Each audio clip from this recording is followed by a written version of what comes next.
What's going on, guys, and welcome back to another video in our OBS Masterclass 2026 series that we're doing here on the channel. In the first video, we gave you a full tour. If you are a complete beginner with OBS, that was the video for you. Now, if you're continuing watching from that video, or you just clicked on this one to find out the best settings to make your stream look crystal clear on Twitch, Kick, YouTube, or wherever it is that you're streaming, this is going to be the video for you. But real quick, before we dive into it, if you guys are an aspiring streamer and you want to make your stream stand out and look different so that you can maybe attract a few more viewers than everyone else in your category, you guys got to check out the sponsor for today's video, Owned.tv. Owned.tv is your one-stop shop for fresh new graphics for your stream. Whether you're on Twitch, YouTube, or Kick, you'll find something that's a perfect fit for your channel. They offer full themed overlay packages, which are great if you're trying to give your stream a complete makeover, but let's say you're looking to pick up some new alert graphics, don't worry, because they've got you covered there too. You could find single graphics such as alerts, emotes, banners, panels, and logos as well. And one of the best parts about these overlays is that they are completely modular. So if you and your friends all pick up the same overlay, such as this Rodan one right here, you could change the colors and tweak it to match your brand, and none of you will have the exact same overlay. If you're looking to take your stream to the next level, be sure to check out Own.tv using my link below to support the channel. And don't forget, use code HAMMER at checkout for an additional 50% off your order. Now, back to the video. All right, guys, so we are back. I pulled up my OBS. I have my tutorial scene collection set up here, so all you guys can really see is my main scene and my big camera screen like this, like you could see there. And what we're going to do in this video is basically go through my settings and kind of explain to the best of my knowledge how to get your streams looking and just feeling like a nice, professional, crispy looking stream. So the first thing we're going to do, obviously, is head down to settings in the bottom right hand corner. Now I'm going to try and go through this as fast as possible because there's a lot of settings here. In the general tab up here on the left hand side, the only thing in here that's really kind of important for setting up your scenes and everything in OBS is going to be source alignment snapping. You're going to want to enable this and then set your snap sensitivity to whatever feels good to you. This just helps you position sources within your scene. It gives you the ability to snap them so that you can make things even and stuff like that. Some of you might not want this, but to me, it's a no-brainer. It really does help make setting up your scenes a lot easier. As for appearance, again, this is just the theme of OBS. You can change this here, change it to whatever you want. It'll just change the appearance of OBS. Nothing super important here. Moving on over to the stream tab. So this is where we start getting into the nitty-gritty of your stream's settings. So in this tab, wherever your main stream is, if you could be multi-streaming or whatever, but pick somewhere to be like your main stream. For me, that is Twitch. I do multi-stream sometimes, but my main stream is always on Twitch. So at the top, I select the service, I put it on Twitch, and then here you're going to log into your Twitch account. Now you can do the same thing with YouTube, Kick, whatever it is that you're using, but for me, again, for the example I'm using in this video, Twitch is my main stream.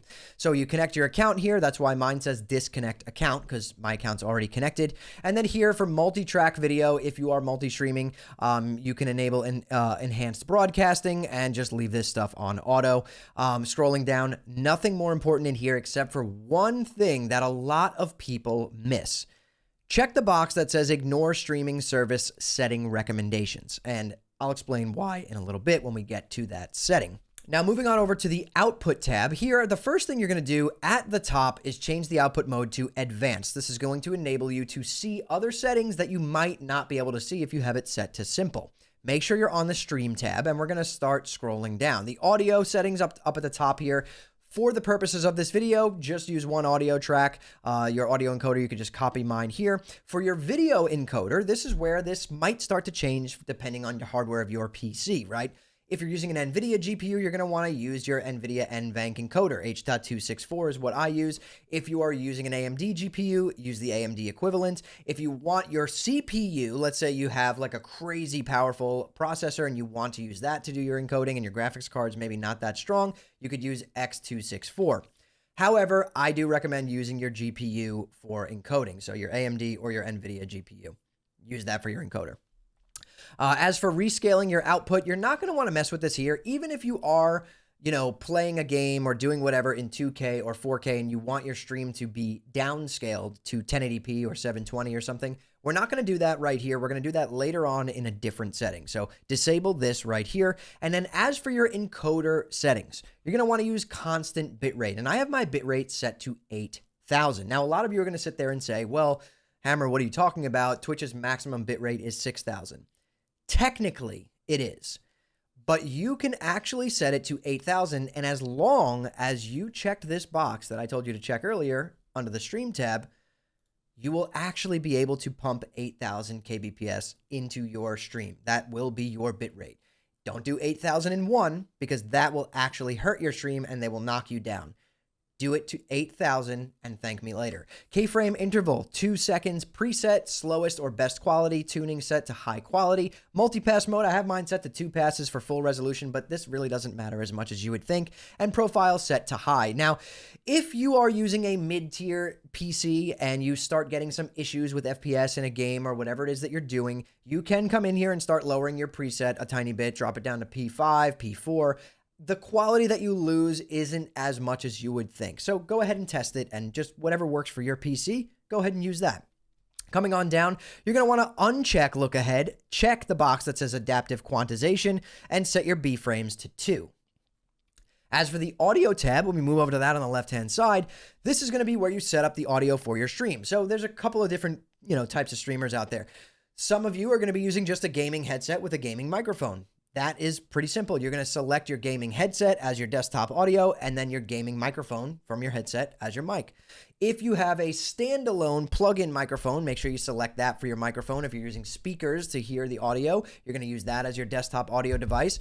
And if you are using something like a Go XLR where I have my microphone, my audio, my music, everything is routed into one channel, that's called a broadcast stream mix. That is why I only have one thing showing here because all of my audio is done on the mixer itself and then funneled into this one channel. So just set up your audio based on the hardware that you are currently using.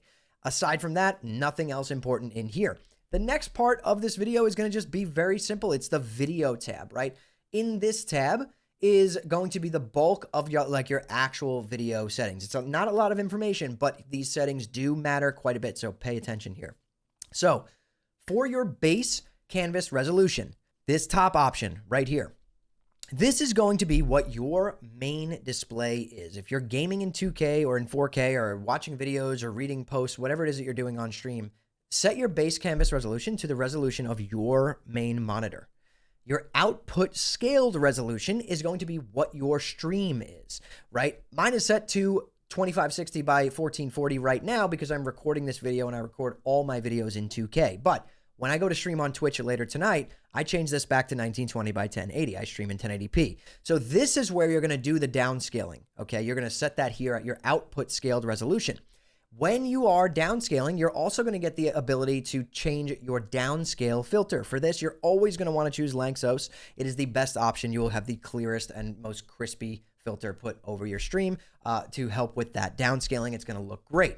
As for common FPS values, this is going to be what the FPS of your stream is. You want it at 24, 30, 60. I feel like at this point, 60 is pretty much the standard, so I would set it to 60. And that is really it. That's the bulk of all of your stream settings within OBS, and this is going to help you guys to make your stream look beautiful and crispy and nice. I know that it's something that I struggled with for a really long time back when I first started all of this, and it took me years of just understanding all these settings and the hardware and everything to really fine-tune where I'm at, and I feel like I'm at a great spot with this, and I wanted to just share it with you guys. So I hope that this video was able to help you guys out. If it did, like it. It helps me out with the algorithm. Drop some comments down below if you have any questions or anything like that. Drop them in the comments down below. I'll do my best to answer them. And subscribe to the channel if you found this video helpful in any way. But anyways, guys, thank you all so much for watching and listening in.